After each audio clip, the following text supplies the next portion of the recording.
بسم اللہ الرحمن الرحیم۔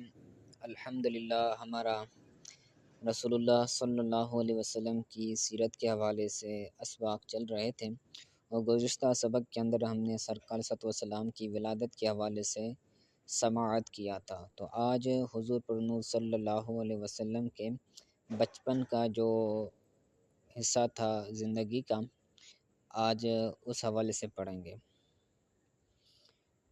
تو دودھ پلانے کا بیان، جسے رضاعت بھی کہتے ہیں۔ مکہ کے معزز لوگوں کا یہ رواج تھا کہ وہ اپنے بچوں کو ماں کی گود میں پلتا دیکھنے کی بجائے صحرا میں رہنے والے قبیلوں کے پاس بچپن گزارنے کے لیے بھیجتے۔ اس کی وجہ یہ تھی کہ دیہات کے خالص غذائیں کھا کر بچوں کے اعضاء اور جسم مضبوط ہوں، اور ان کی خالص عربی سیکھ کر وہ بھی اسی فصاحت و بلاغت سے کام کرنے والے بن جائیں۔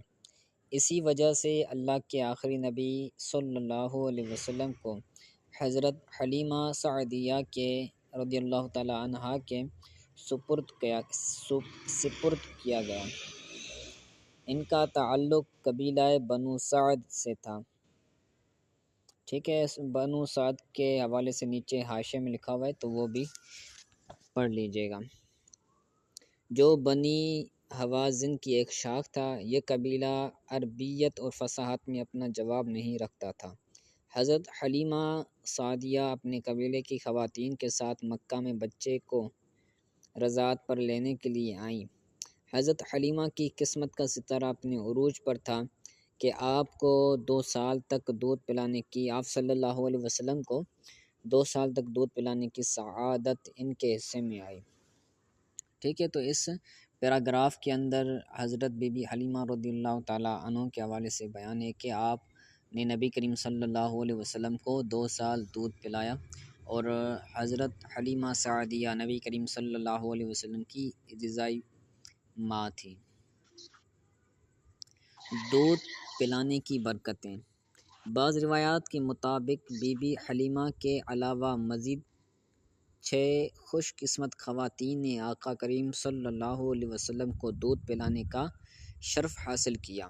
ان تمام عورتوں کو دولت ایمان نصیب ہوئی، جبکہ حضرت حلیمہ کو دودھ پلانے کی خدمت کا یہ انعام ملا کہ ان کا پورا گھرانہ دولت ایمان سے مالا مال ہوا۔ سبحان اللہ۔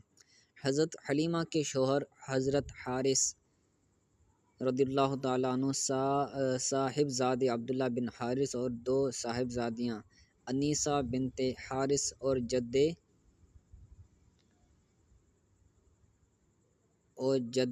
جدامائے بنت حارث ہیں۔ ٹھیک ہے، یہ سارے حضرت حلیمہ سعدیہ کی اولاد تھی جو حضرت حارث سے تھی، تو یہ سارے کے سارے مسلمان ہوئے۔ جدامہ بنت حارث ہی شیمہ کے نام سے مشہور ہیں، جو اللہ کے آخری نبی صلی اللہ علیہ وسلم کی بڑی رضائی بہن تھی، اور آپ کو گود میں کھلاتی اور لوریاں دیتی تھی۔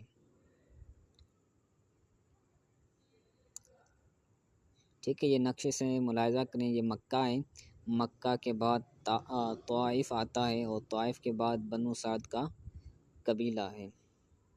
تو مکہ حضرت حلیمہ سعدیہ بنو سعد قبیلے سے مکہ مکرمہ تشریف لے گئی، اور وہاں سے حضور پر صلی اللہ علیہ وسلم کو لے آئی تھی اپنے قبیلے۔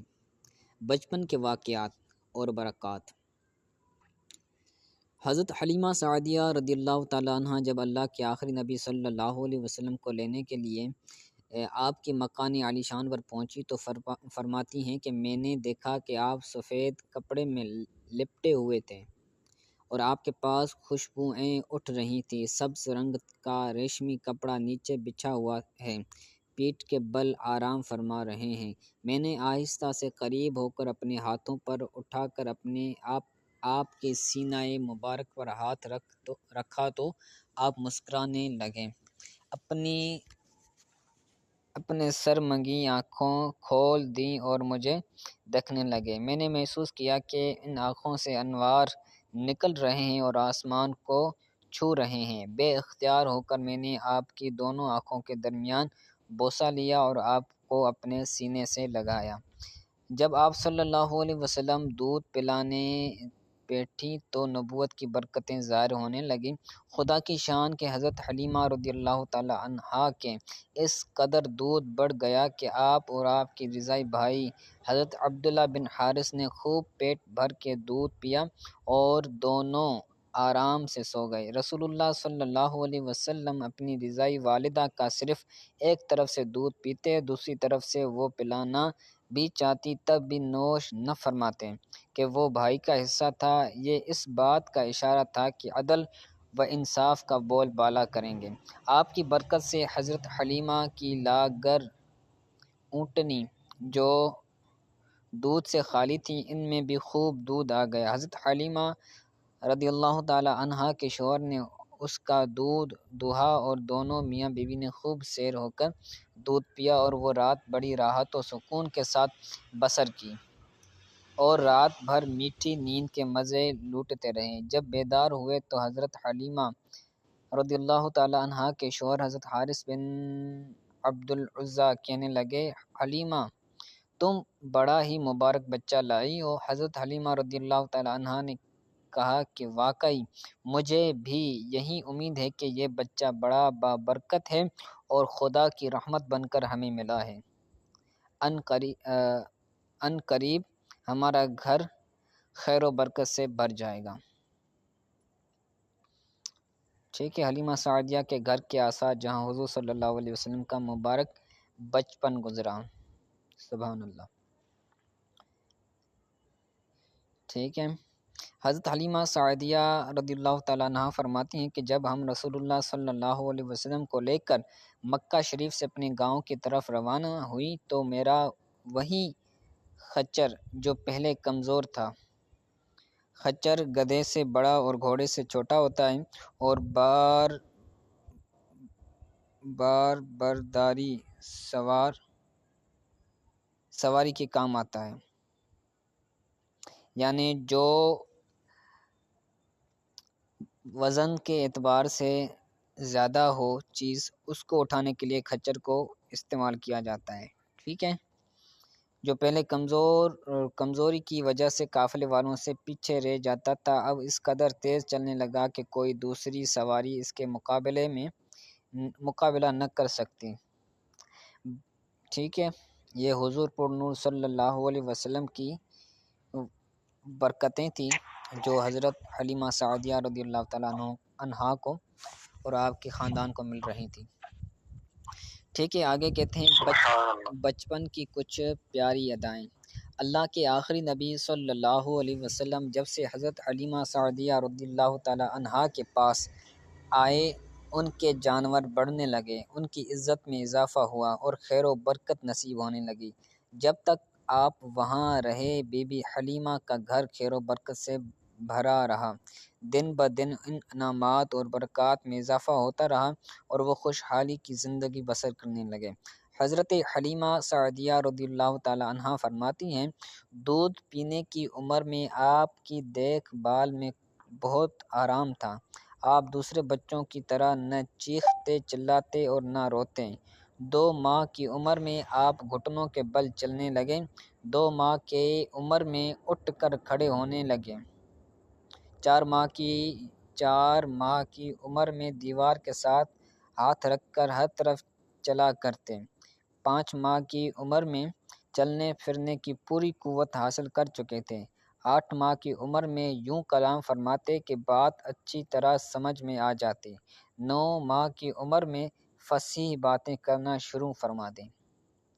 آپ نے اپنی عمر کی ابتدائی حصے میں جو کلام فرمایا وہ اللہ اکبر کبیرہ والحمد للہ کثیرہ، یعنی اللہ سب سے بڑا ہے اور ہر طرح کی حمد اللہ تعالیٰ کے لیے ہے۔ جھولا جھولتے وقت آپ چاند سے باتیں کرتے اور اپنی انگلی سے جس طرف اشارہ فرماتے چاند اسی طرف جھک جاتا۔ سبحان اللہ۔ وجود مصطفیٰ کی برکتیں، آگے پڑھیں۔ جی سر، پڑھا دیں گا۔ وجود مصطفیٰ کی برکتیں بی بی حلیمہ رضی اللہ تعالی عنہ آپ کی برکتوں کو یوں بیان فرماتی ہیں کہ میرا قبیلہ بنی سعد قحط میں مبتلا تھا۔ جب میں آپ کو لے کر اپنے قبیلے میں پہنچی تو قحط دور ہو گیا، زمین سرسبز، درخت پھلدار اور جانور موٹے تازے ہو گئے۔ ایک دن میری پڑوسن مجھ سے بولی، اے حلیمہ، تیرا گھر ساری رات روشن رہتا ہے، اس کی کیا وجہ ہے؟ میں نے کہا، یہ روشنی کسی چراغ کی وجہ سے نہیں بلکہ محمد صلی اللہ علیہ وسلم کی نورانی چہرے کی وجہ سے۔ میرے پاس 7 بکریاں تھیں، میں نے آپ کا مبارک ہاتھ ان بکریوں پر پھیرا تو ان کی برکت سے بکریاں اتنا دودھ دینے لگیں کہ ایک دن کا دودھ 40 دن کے لیے کافی ہو جاتا۔ اتنا ہی نہیں، میری بکریوں میں بھی اتنی برکت ہوئی کہ 7 سے 700 ہو گئیں۔ قبیلے والے ایک دن مجھ سے بولے، ان کی برکتوں سے ہمیں بھی حصہ دو۔ چنانچہ میں نے ایک تالاب میں آپ کے مبارک پاؤں ڈالے اور قبیلے کی بکریوں کو اس تالاب کا پانی پلایا تو ان بکریوں نے بچے پیدا کیے اور قوم ان کے دودھ سے خوشحال و مالدار ہو گئی۔ آپ کو لڑکے کھیلنے کے لیے بلاتے تو ارشاد فرماتے، مجھے کھیلنے کے لیے پیدا نہیں کیا گیا۔ آپ میرے بچوں کے ساتھ جنگل جاتے اور بکریاں چرایا کرتے تھے۔ ایک دن میرا بیٹا مجھ سے بولا، امی جان، حضرت محمد صلی اللہ علیہ وسلم بڑی شان والے ہیں، جس جنگل میں جاتے ہیں ہرا بھرا ہو جاتا ہے، دھوپ میں ایک بادل ان پر سایہ کرتا ہے، ریت پر آپ کے قدم کا نشان نہیں پڑتا، پتھر ان کے پاؤں تلے خمیر گوندے ہوئے آٹے کی طرح نرم ہو جاتا ہے، اس پر قدم کا نشان بن جاتا ہے۔ جنگل کے جانور آپ کے قدم چومتے ہیں۔